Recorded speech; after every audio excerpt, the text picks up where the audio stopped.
প্রিয় শিক্ষার্থী, যুক্তিবিদ্যার অনলাইন ক্লাসে তোমাদের স্বাগত। আজকে আমি তোমাদের যুক্তিবিদ্যার দ্বিতীয় পত্র থেকে দ্বিতীয় অধ্যায় যৌক্তিক বিভাগ নিয়ে আলোচনা করব। আজকে আমি তোমাদের যৌক্তিক বিভাগ কাকে বলে অর্থাৎ সংজ্ঞা, এর উদাহরণ এবং যৌক্তিক বিভাগের সঙ্গে অঙ্গগত ও গুণগত বিভাগের পার্থক্য নিয়ে আলোচনা করব। আমরা জানি পদের দুটো দিক আছে, একটা হচ্ছে জাতীয়ত্ব দিক আর একটা হচ্ছে ব্যক্তাত্বের দিক। পদের জাতীয়ত্ব আলোচনা করে গুণ নিয়ে আর পদের ব্যক্তাত্ব আলোচনা করে পরিমাণ নিয়ে। যৌক্তিক সংজ্ঞার বিশ্লেষণ করেছে জাতীয়ত্বকে আর যৌক্তিক বিভাগ বিশ্লেষণ করছে ব্যক্তাত্বকে। এখন আমি তোমাদের যৌক্তিক বিভাগ কাকে বলে সেটা বলছি। কোনো নীতি বা সূত্রের উপর ভিত্তি করে একটা জাতিকে তার অন্তর্গত উপজাতিতে বিভক্ত করার প্রক্রিয়াকে যৌক্তিক বিভাগ বলে। এখন আমি আগে তোমাদেরকে এই সংজ্ঞাটা উদাহরণ দিয়ে বুঝিয়ে দিচ্ছি। আমরা একটা প্রথমে নীতি নেব, সেই নীতিটা হতে পারে সততা, সেটা হতে পারে শিক্ষা, সেটা হতে পারে সভ্যতা। তাহলে আমি তিনটা নীতির কথা বললাম, আমি একসঙ্গে তো আর সবগুলো নীতি নেব না, একটা নীতি নিচ্ছি, সেটা হচ্ছে সততা। তাহলে আমি সততা এই নীতিটাকে নিয়ে আমি একটা জাতি ধরে নিলাম মানুষ জাতি। এই মানুষ জাতিকে আমি দুটো উপজাতিতে ভাগ করতে পারি, একটা হচ্ছে সৎ মানুষ আর একটা হচ্ছে অসৎ মানুষ। তাহলে আমি সংজ্ঞাটা আবার বলছি, কোনো নীতি বা সূত্রের উপর ভিত্তি করে অর্থাৎ সততা এই নীতির উপর ভিত্তি করে আমি একটা জাতিকে অর্থাৎ মানুষ জাতিকে আমি দুটো উপজাতিতে ভাগ করছি, একটা হচ্ছে সৎ মানুষ আর একটা হচ্ছে অসৎ মানুষ। এই যে বিভাগ করার প্রক্রিয়া, এটাকে বলা হচ্ছে যৌক্তিক বিভাগ। তাহলে আমি আবার সংজ্ঞাটা বলছি, কোনো একটা নীতির উপর ভিত্তি করে একটা জাতিকে তার অন্তর্গত উপজাতিতে বিভক্ত করার প্রক্রিয়াকে বলা হচ্ছে যৌক্তিক বিভাগ। আমি আবারও বলছি, যৌক্তিক বিভাগ আলোচনা করে পদের ব্যক্তার্থ নিয়ে। এখন আমি তোমাদেরকে যৌক্তিক বিভাগের সঙ্গে অঙ্গগত আর গুণগত বিভাগের পার্থক্যটা আলোচনা করছি। প্রথমেই আমি তোমাদেরকে বলবো অঙ্গগত বিভাগ কাকে বলে। কোনো ব্যক্তি বা বস্তুকে তার বিভিন্ন অঙ্গ প্রত্যঙ্গে বিভক্ত করার প্রক্রিয়াকে বলা হচ্ছে অঙ্গগত বিভাগ। যেমন প্রথমে আমি একটা উদাহরণ দিয়ে আগে বুঝিয়ে দিই। যেমন একটা গাছকে যখন তার মূল, কাণ্ড, পাতা, ডাল এগুলো দিয়ে ভাগ করা হবে, তখন সেগুলো হবে অঙ্গগত বিভাগ। অর্থাৎ তার অঙ্গগুলোকে বিভিন্ন ভাগে ভাগ করাকেই বলা হচ্ছে অঙ্গগত বিভাগ। সেজন্যই বলছে কোনো ব্যক্তি বা বস্তুকে যখন তার বিভিন্ন অঙ্গ প্রত্যঙ্গে বিভাগ করা হয় বা ভাগ করা হয়, এই ভাগ করার প্রক্রিয়াকে বলা হচ্ছে অঙ্গগত বিভাগ। এখন আমি তোমাদেরকে বলছি গুণগত বিভাগ কাকে বলে। কোনো ব্যক্তি বা বস্তুকে তার যে বিভিন্ন গুণ আছে সেই গুণগুলিতে ভাগ করার, তার যে অন্তর্গত বিভিন্ন গুণগুলি আছে সেই গুণসমূহকে বিভক্ত করার প্রক্রিয়াকে বলা হচ্ছে গুণগত বিভাগ। যেমন এখানে আমি একটা উদাহরণ দিয়েছি, একটা আমকে তার বর্ণ, গন্ধ, স্বাদ এই যে বিষয়গুলিতে ভাগ করা, এইগুলি হচ্ছে সেই আমটার গুণ। সেই গুণগুলিতে ভাগ করার প্রক্রিয়াকে বলা হচ্ছে গুণগত বিভাগ। সেরকম আমরা একটা কমলা নিয়ে সেই কমলাকেও তার বর্ণ, গন্ধ, স্বাদ এগুলিতে আমরা ভাগ করতে পারি। এই ভাগ করার প্রক্রিয়াকে বলা হচ্ছে গুণগত বিভাগ।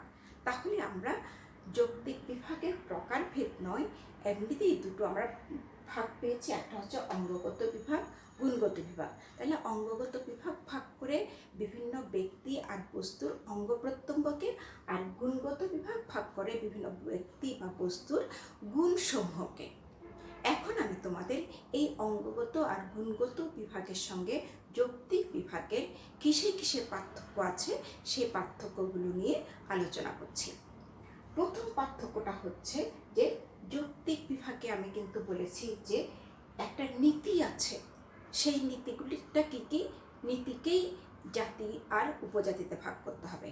নীতি একটা অবশ্যই নিতে হবে, সেটা সততা হোক, সেটা সভ্যতা হোক, সেটা শিক্ষা হোক, যে কোনো একটা নীতি নিয়ে সেই নীতির ভিত্তিতে একটা জাতিকে তার অন্তর্গত উপজাতিতে ভাগ করতে হবে।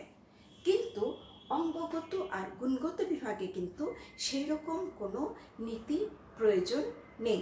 এখানে নীতি না নিয়ে বিভিন্ন ব্যক্তি আর বস্তুকে অঙ্গের মাধ্যমে, ব্যক্তি আর বস্তুকে গুণের মাধ্যমে ভাগ করতে হয়। সুতরাং অঙ্গগত আর গুণগত বিভাগে কিন্তু কোনো নীতি বা সূত্র নেই।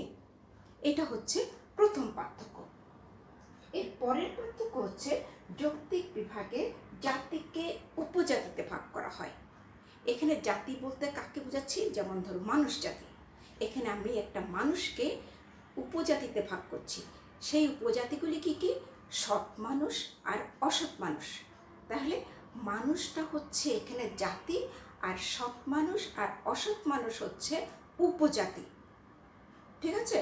তাহলে এখানে আমি সৎ মানুষ আর অসৎ মানুষ এই উপজাতিতে ভাগ করার আগে কিন্তু আমি এখানে একটা নীতি নিয়েছি, সেটা হচ্ছে সততা। সেইভাবে যৌক্তিক বিভাগে আমরা জাতিকে একটা উপজাতিতে ভাগ করছি। কিন্তু অঙ্গগত আর গুণগত বিভাগে কিন্তু অঙ্গগত বিভাগে তার অংশসমূহকে ভাগ করা হয়, আর গুণগত বিভাগে তার গুণগুলিকে ভাগ করা হয়। সুতরাং যৌক্তিক বিভাগে জাতিকে তার অন্তর্গত উপজাতিতে ভাগ করা হয়, কিন্তু অঙ্গগত আর গুণগত বিভাগে অঙ্গগতর বেলায় বিভিন্ন অংশে ভাগ করা হয়, আর গুণগতের বেলায় বিভিন্ন গুণসমূহের মধ্যে ভাগ করা হয়। এর পরের পার্থক্য হচ্ছে অঙ্গগত বিভাগে বিভাজ্য পদটির নাম, অর্থাৎ কাকে আমি বিভাজ্য করছি? মানুষকে বিভাজ্য করছি। তাহলে মানুষটাই হচ্ছে বিভাজ্য পদ। আমি আবারও বলছি, বিভাগে অর্থাৎ যৌক্তিক বিভাগে বিভাজ্য পদটির নাম। বিভাজ্য পদ বলতে এখানে মানুষ পদটাকে বোঝানো হয়েছে। তাহলে মানুষ পদটাকে আমি ভাগ করছি বলে সেটা হয়ে গেছে বিভাজ্য পদ। তাহলে বিভাজ্য পদটির নাম বিভক্ত পদ। কাকে ভাগ করছি? বিভক্ত কে হচ্ছে? অর্থাৎ সৎ মানুষ আর অসৎ মানুষ। এই সৎ আর অসতের পাশে কিন্তু আমাকে মানুষ লাগাতে হয়েছে, যেহেতু আমি মানুষকেই ভাগ করছি।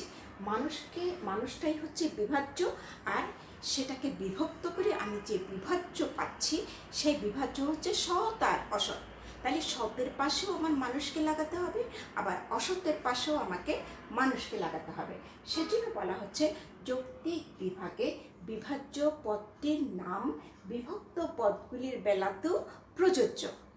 তাহলে মানুষকে ভাগ করে আমি যখন সৎ আর অসৎ পাচ্ছি, তখন সতের বেলাও আমি মানুষকে রাখবো, অসতের বেলাতেও আমি মানুষকে রেখে বলবো মানুষকে ভাগ করে পাচ্ছি সৎ মানুষ আর অসৎ মানুষ।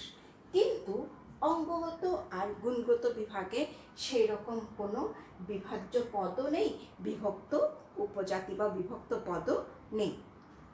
এরপরে আসছি আমি পরের পার্থক্যে। পরের পার্থক্য হচ্ছে যৌক্তিক বিভাগের কিছু নিয়ম আছে। এটা আমি তোমাদের পরের ক্লাসে নিয়মগুলি নিয়ে আলোচনা করব। তাহলে যৌক্তিক বিভাগের 6টা নিয়ম আছে।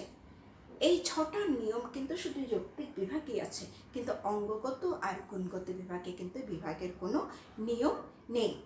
এখানে শুধুমাত্র অঙ্গগত বিভাগে অংশসমূহকে ভাগ করা হচ্ছে, গুণগত বিভাগে গুণসমূহকে ভাগ করা হচ্ছে। তাহলে চতুর্থ পার্থক্য হচ্ছে যৌক্তিক বিভাগে কিছু নিয়ম আছে, কিন্তু অঙ্গগত আর গুণগত বিভাগের কোনো নিয়ম নেই। ধন্যবাদ সবাইকে।